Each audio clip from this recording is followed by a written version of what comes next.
Chelsea Fernandez, ibabawi si Maria Atisa Manalo sa Miss Cosmo. Handa nang sungkitin ang kauna-unahang corona para sa Pilipinas. Now 2204, your pageant vlogger host. Subscribe. Magandang araw Pilipinas and good day pageant lovers. Royal blue ang kulay na bumalot kay Chelsea Fernandez habang ibinida niya ang kanyang elegante at matatag na aura sa ginanap na press conference kasama ang Miss Universe Philippines Organization at the Miss Philippines. Aniya, ang kulay royal blue ay parang kalmadong lakas, tulad ng tiwala sa sarili na dala ng malalim na karagatan.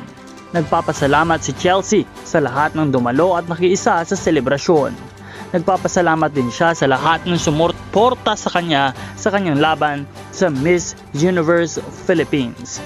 Matapos ang press conference ay dumiretso siya sa kanilang victory party.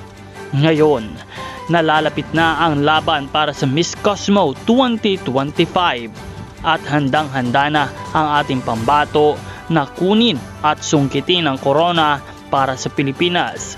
Nung makaraang taon nga ay si Maria Atisa Manalo para sa kauna-unahang Miss Cosmo ang lumaban at nagbandera ng bandila ng Pilipinas at umabot ito sa top 10 semi-finalists. Ngayon, handa na ang ating pambatong si Chelsea Fernandez na gawin ang kanyang lahat ng makakaya upang makuha at masungkit ang corona ng Miss Cosmo 2025 para sa Pilipinas. Kaya naman patuloy natin siya suportahan para sa kanyang nalalapit na laban sa Miss Cosmo 2025 at patuloy din nating abangan ang lahat ng kanyang mga ganap.